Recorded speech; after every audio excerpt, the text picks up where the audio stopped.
नमस्कार, ये आकाशवाणी पटना है। अब आप धर्मेंदु प्रियदर्शी से प्रादेशिक समाचार सुनिए। पहले मुख्य समाचार। राज्य में कोरोना संक्रमण से स्वस्थ होने वालों की दर बढ़कर 63% हुई। पिछले 24 घंटों में 289 मरीज हुए स्वस्थ। रक्षा मंत्री राजनाथ सिंह ने कहा, एनडीए सरकार ने जम्मू कश्मीर के विकास के लिए अनुच्छेद 370 को निरस्त करने सहित कई ऐतिहासिक निर्णय लिए हैं। बिहार निवासी जाने माने फिल्म अभिनेता सुशांत सिंह राजपूत ने मुंबई स्थित आवास में आत्महत्या की। और उपराष्ट्रपति एम वेंकैया नायडू, प्रधानमंत्री नरेंद्र मोदी, राज्यपाल फागू चौहान और मुख्यमंत्री नीतीश कुमार ने सुशांत सिंह के असामयिक निधन पर गहरा शोक प्रकट किया। अब समाचार विस्तार से। प्रदेश में आज कोरोना के 66 नये मामले दर्ज किए गए हैं। इसके साथ ही राज्य में संक्रमितों की कुल संख्या बढ़कर 6355 हो गई है। स्वास्थ्य विभाग की ओर से जारी आंकड़ों के अनुसार आज शिवहर में सबसे अधिक 14 मामले दर्ज किए गए हैं। वहीं सीतामढ़ी में 12, सारण में 11, बांका, बक्सर और वैशाली में 4-4, भागलपुर, पूर्वी और पश्चिमी चंपारण में 3-3, मुजफ्फरपुर और मुंगेर में 2-2 तथा भोजपुर, नवादा, मधुबनी और पटना में 1-1 मामले सामने आए हैं। स्वास्थ्य विभाग के सचिव लोकेश कुमार सिंह ने बताया है कि राज्य में कोरोना वायरस संक्रमण से स्वस्थ होने वालों की दर बढ़कर 63% हो गई है। पिछले 24 घंटों में 289 मरीजों के स्वस्थ होने के साथ राज्य में ठीक होने वाले मरीजों की संख्या 3975 हो गई है। 2333 मरीजों का राज्य के विभिन्न अस्पतालों में इलाज चल रहा है। वहीं इस महामारी से अब तक 36 लोगों की मौत हुई है। उन्होंने बताया कि अब तक 1,23,000 से अधिक नमूनों की जांच की जा चुकी है। श्री सिंह ने बताया कि दूसरे राज्यों से लौटे 5,500 से अधिक लोग संक्रमित पाए गए हैं। देश में कोरोना संक्रमण से स्वस्थ होने वालों की दर आज 50% से अधिक हो गई है। स्वास्थ्य और परिवार कल्याण मंत्रालय के अनुसार संक्रमण से स्वस्थ होने वालों की दर अब 50.59% हो गई है। अब तक कुल 1,62,379 लोग ठीक हो चुके हैं। पिछले 24 घंटे के दौरान 8,049 लोग स्वस्थ हुए हैं।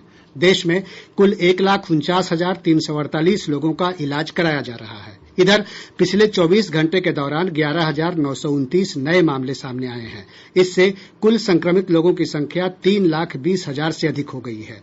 देश में कोरोना संक्रमण फैलने के बाद एक दिन में सामने आने वाले मामलों की यह सर्वाधिक संख्या है। भारतीय आयुर्विज्ञान अनुसंधान परिषद आईसीएमआर के अधिकारी ने कहा है कि पिछले 24 घंटे के दौरान देश की विभिन्न प्रयोगशालाओं में 1,51,432 नमूनों की जांच की गई। अब तक 56,58,614 नमूनों की जांच की जा चुकी है। परिषद जांच की सुविधा लगातार बढ़ा रही है। इसके लिए ज्यादा से ज्यादा सरकारी तथा निजी प्रयोगशालाओं को अनुमति दी जा रही है। अब तक देश में कुल 893 प्रयोगशालाओं को इसकी इजाजत दी जा चुकी है। इनमें 646 सरकारी और 247 निजी क्षेत्र की प्रयोगशालाएं हैं। गृह मंत्री अमित शाह ने कहा है कि भारत कोरोना महामारी से कड़ा संघर्ष कर रहा है और सरकार को उन लोगों से बड़ी हमदर्दी है जिन्होंने इस महामारी से अपने प्रियजनों को खोया है। श्री शाह ने कहा कि कोरोना से मृत्यु का शिकार हुए लोगों के अंतिम संस्कार के लिए नए दिशा निर्देश बनाए गए हैं। इससे उन्हें अंतिम संस्कार के लिए प्रतीक्षा नहीं करनी होगी। गृह मंत्री ने कहा कि प्रधानमंत्री नरेंद्र मोदी के नेतृत्व में देश कारगर तरीके से महामारी से निपटने का प्रयास कर रहा है और कई स्वैच्छिक संगठन भी अच्छा कार्य कर रहे हैं। उन्होंने बताया कि सरकार ने एनसीसी, एनएसएस, स्काउट्स तथा गाइड्स जैसे संगठनों और स्वयंसेवी संगठनों की भी बीमारी से निपटने में मदद लेने का फैसला किया है। केंद्रीय महिला और बाल विकास मंत्री स्मृति ईरानी ने कहा है कि कोविड-19 महामारी से पूरा विश्व प्रभावित हुआ है, लेकिन केंद्र सरकार के प्रयासों से स्थिति कई विकासशील देशों से बेहतर है। एक वर्चुअल रैली को संबोधित करते हुए श्रीमती ईरानी ने कहा कि संकट की इस घड़ी में केंद्र सरकार गरीबों के कल्याण के लिए प्रतिबद्ध है और महिलाओं के लिए विशेष सहायता उपलब्ध कराई गई है। 20 करोड़ बहनों को गत 2 महीने में अप्रैल और मई में उनके बैंक के खाते में 20,000 करोड़ रुपया नरेंद्र मोदी की सरकार ने दिलवाया। उज्ज्वला योजना के माध्यम से 3 महीने तक मुफ्त एलपीजी की व्यवस्था देश के 8 करोड़ गरीब परिवारों के लिए की। बैंक चलकर जनधन योजना का खाता खुलवाने गरीब के घर तक पहुंचा और प्रधानमंत्री जी के नेतृत्व में मातृ वंदना योजना के चलते सगर्भा माताओं को अब तक 5,000 करोड़ रुपए से ज्यादा की सुविधा कैश ट्रांसफर करके उनके बैंक के खाते में पहुंचाई। स्वास्थ्य और परिवार कल्याण मंत्रालय ने कोविड-19 के उपचार के लिए नए दिशा निर्देश जारी किए हैं। मंत्रालय ने सुझाव दिया है कि दवा रेमडेसिविर, कन्वालेसेंट, प्लाज्मा थेरेपी, टूसिलुजिमाब तथा हाइड्रोक्सी क्लोरोक्वीन का इस्तेमाल कोविड के मरीजों की स्थिति देखकर ही किया जाना चाहिए। मंत्रालय ने सलाह दी है कि रेमडेसिविर उन रोगियों को दी जा सकती है जो संक्रमण के मध्यम स्तर में हैं और ऑक्सीजन सपोर्ट पर हैं। कन्वालेसेंट प्लाज्मा उन मरीजों को दिया जाना चाहिए जो ऑक्सीजन पर हैं और स्टेरॉयड के इस्तेमाल के बावजूद उनकी ऑक्सीजन की जरूरत लगातार बढ़ रही है। वहीं हाइड्रोक्सी क्लोरोक्वीन का इस्तेमाल संक्रमण की शुरुआत में किया जाना चाहिए और यह गंभीर रूप से पीड़ित मरीजों को नहीं दी जानी चाहिए। प्रदेश में अन्य राज्यों से आने वाले प्रवासी कामगारों के लिए विभिन्न जिलों में बनाए गए क्वारंटीन सेंटर कल से बंद हो जाएंगे। राज्य के सभी प्रखंडों में 15,000 से अधिक क्वारंटाइन सेंटर खोले गए थे, जिनमें 15 लाख से अधिक प्रवासी कामगारों को रखा गया। आपदा प्रबंधन विभाग ने इन सेंटरों के कल से बंद होने का आदेश जारी कर दिया है।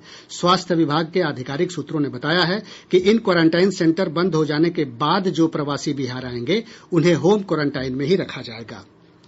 प्रदेश में आज 4 राज्यों से 8,000 से अधिक प्रवासी मजदूर राज्य के विभिन्न जिलों में पहुंचे हैं। कल 4 राज्यों से 14,850 प्रवासी कामगार विशेष श्रमिक ट्रेनों से पहुंचेंगे। सूचना और जनसंपर्क सचिव अनुपम कुमार ने बताया है कि अब तक 21,19,000 से अधिक प्रवासी मजदूर देश के विभिन्न भागों से बिहार लौटे हैं। प्रदेश में 1 जून से अनलॉक के प्रथम चरण के तहत नियमों के उल्लंघन के मामले में अब तक 39 लोगों को गिरफ्तार किया जा चुका है। 19 प्राथमिकियां दर्ज की गई हैं। अब तक 12,028 वाहन जब्त किए गए हैं। इसके साथ ही 3 करोड़ 11 लाख रुपए से अधिक की राशि जुर्माने के रूप में वसूली जा चुकी है। प्रादेशिक समाचार आप आकाशवाणी पटना से सुन रहे हैं। जाने माने फिल्म अभिनेता सुशांत सिंह राजपूत ने आज कथित रूप से आत्महत्या कर ली। बताया जाता है कि उन्होंने मुंबई में अपने बांद्रा स्थित आवास में फांसी लगा ली। वे 34 वर्ष के थे। इस खबर से बॉलीवुड जगत में शोक की लहर दौड़ गई है। बिहार निवासी सुशांत सिंह राजपूत ने अपने करियर की शुरुआत टीवी धारावाहिकों से की। उनकी पहली फिल्म 2013 में काई पोचे आई थी, जिसके लिए उन्हें फिल्म फेयर के सर्वश्रेष्ठ अभिनेता के पुरस्कार से सम्मानित किया गया था। 2014 में उन्होंने MS Dhoni the untold story film में टीम इंडिया के पूर्व कप्तान महेंद्र सिंह धोनी की शीर्ष भूमिका निभाई, जिसके लिए उन्हें पहली बार श्रेष्ठ अभिनेता के लिए फिल्म फेयर अवार्ड दिया गया। उपराष्ट्रपति M वेंकैया नायडू, प्रधानमंत्री नरेंद्र मोदी और गृह मंत्री अमित शाह ने सुशांत सिंह राजपूत की मौत पर गहरा शोक व्यक्त किया है। प्रधानमंत्री ने कहा कि 34 वर्षीय अभिनेता के मनोरंजन की दुनिया में उदय ने बहुत लोगों को प्रेरित किया। उनका अभिनय लंबे समय तक याद रहेगा। श्री मोदी ने कहा कि उनकी संवेदनाएं अभिनेता के परिजनों और प्रशंसकों के साथ हैं। वहीं सूचना और प्रसारण मंत्री प्रकाश जावड़ेकर और केंद्रीय कानून मंत्री रविशंकर प्रसाद ने अभिनेता सुशांत सिंह राजपूत के निधन पर गहरा शोक और दुख व्यक्त किया है। एक ट्वीट में उन्होंने शोक संतप्त परिवार और मित्रों के प्रति संवेदना व्यक्त की है। राज्यपाल फागू चौहान, मुख्यमंत्री नीतीश कुमार, उप मुख्यमंत्री सुशील कुमार मोदी और नेता प्रतिपक्ष तेजस्वी यादव ने भी चर्चित अभिनेता सुशांत सिंह राजपूत के असामयिक निधन पर गहरा शोक व्यक्त किया है। मुख्यमंत्री नीतीश कुमार ने अपने शोक संदेश में कहा कि बिहार निवासी अभिनेता ने अपने अभिनय से फिल्म जगत में बड़ी पहचान बनाई थी। वे दर्शकों के बीच अत्यंत लोकप्रिय थे। मुख्यमंत्री ने शोक संतप्त परिजनों को दुख की इस घड़ी में शक्ति प्रदान करने की भगवान से प्रार्थना की है। रक्षा मंत्री ने कहा कि मोदी सरकार ने कई क्रांतिकारी निर्णय लिए हैं और जम्मू कश्मीर से संबंधित संविधान के अनुच्छेद 370 को निरस्त करने का फैसला भी इन्हीं में से एक है। उन्होंने कहा कि हमारे सुरक्षा बल आतंकवादियों को माकूल जवाब दे रहे हैं। हमारे सेना के जवान, हमारे अर्धसैनिक बल, हमारी जम्मू कश्मीर के पुलिस और इंटेलिजेंस के म्यूचुअल कोऑर्डिनेशन से उनकी शरारत का मुंहतोड़ जवाब जम्मू कश्मीर की धरती पर दिया जा रहा है।